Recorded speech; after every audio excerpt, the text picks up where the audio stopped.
Welcome to 6.2 Law of Cosines. Please open your note packet to page 5. This video features Ms. Weldon and Ms. Paddock.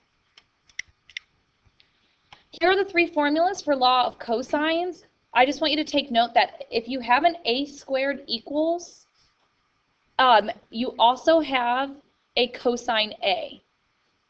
Same with b squared and b and c squared and c.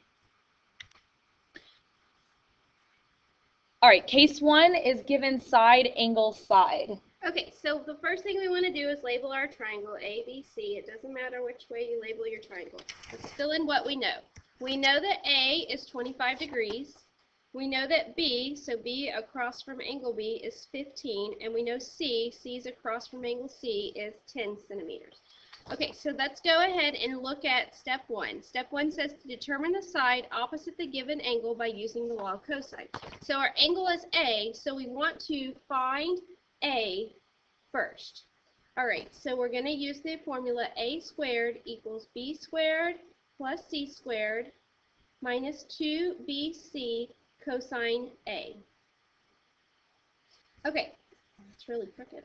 Okay, so A squared, we don't know.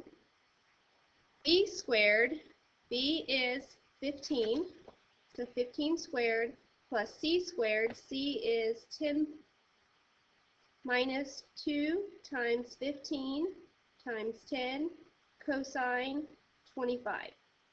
Okay, so now when we're solved, we have A completely, A is by itself what we're looking for. We can type all this in together at one time on our calculator. So it'll be 15 squared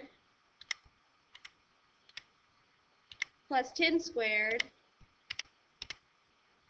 minus 2 times 15 times 10 cosine 25. We want to make sure your calculator is in degree mode since our angle is in degrees.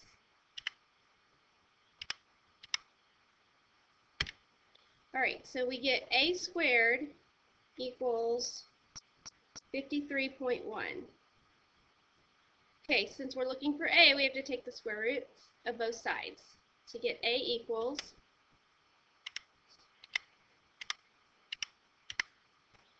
7.3. So A is 7.3. Okay, then step 2, determine the angle opposite the shortest side first. So our shortest side is, well, not 7.3, is 10. So we're going to solve for C next because it must be acute. Okay, so we'll use sine 25 over 7.3 equals sine C over 10. Okay, so we'll just cross multiply and divide. 10 sine 25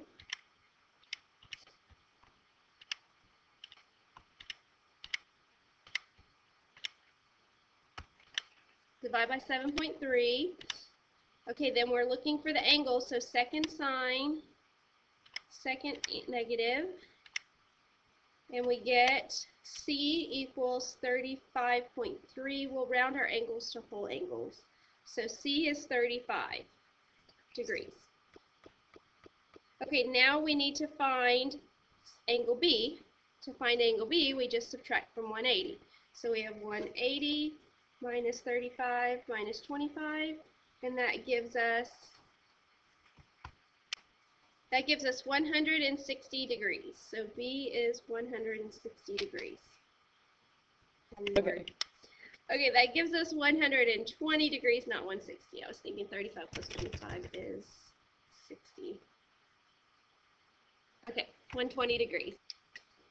Okay, case 2 is when you're given side, side, side. So first thing we want to do is label our givens always. So label A, B, and C. This time we're given no angles, but we know that side length A is 15, side length B is 18, and side length C is 22. Okay, if you look at your directions, it says determine the angle opposite the longest side first. So if you notice, side C is the longest side, so side C is the longest side, so you want to find angle C first. So we're going to use the formula C squared equals a squared plus b squared minus 2ab cosine c. All right, now let's plug in what we know. 22 squared equals 15 squared plus 18 squared minus 2 times 15 times 18. And that's cosine c. Now that we're finding an angle, it's a little bit more difficult. So what we want to do first is find 22 squared. 22 squared is 484. Next, do not plug in everything at one time. Plug in 15 squared plus 18 squared. So 15 squared plus 18 squared. And you get 549 minus. Now you want to hit 2 times 15 times 18. So 2 times 15 times 18. And you get 540 cosine c. Now treat this like algebra. You need to isolate cosine c. So first step, we have to subtract 549 from each side. When you do that, you get negative 65 equals negative 540 cosine c. To get rid of negative 540, you have to divide by negative 540. Okay, so go ahead and plug this into your calculator. You get negative 65 divided by negative 540, and you get a decimal. You get 0.12037, blah, blah, blah. Okay, but we need to find the angle, so we have to do cosine inverse. So second cosine, second answer, or you can type in the numbers, and you get that angle C is 83 degrees. Okay, so go ahead and write that in. Okay, now we're going to use law of sines to find either of the remaining angles. So you can find A or B next, so let's just go ahead and find A. So you have to use sine of 83 over 22 equals, so I'm just going to find A, it doesn't matter, sine A over 15. Now we just cross multiply and divide. So we have 15 sine 83 divided by 22. Again, we're finding the angle. Do not hit cosine inverse. We're using sine inverse now. So second sine, second answer, and you get about 43 degrees. All right, so if we plug that into our triangle, 43 degrees, okay, we know there's 180 degrees in a triangle. So if you do 180 minus 43 minus 83, we get our angle B is 54 degrees. And we are done. Okay, so we have a funny joke and one more thing you need to write in your note. I think this is hilarious. How I see math word problems. If you have 4 pencils and I have 7 apples, how many pancakes will fit on the roof? Purple, because aliens don't wear hats. And I'm sure you guys feel that way sometimes. I feel that way sometimes, and I'm a math teacher.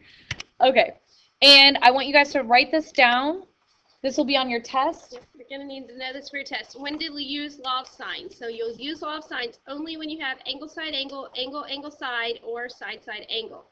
When you have side, angle, side, and side, side, side, you're going to use the law of cosines. And we're done. Have a good day.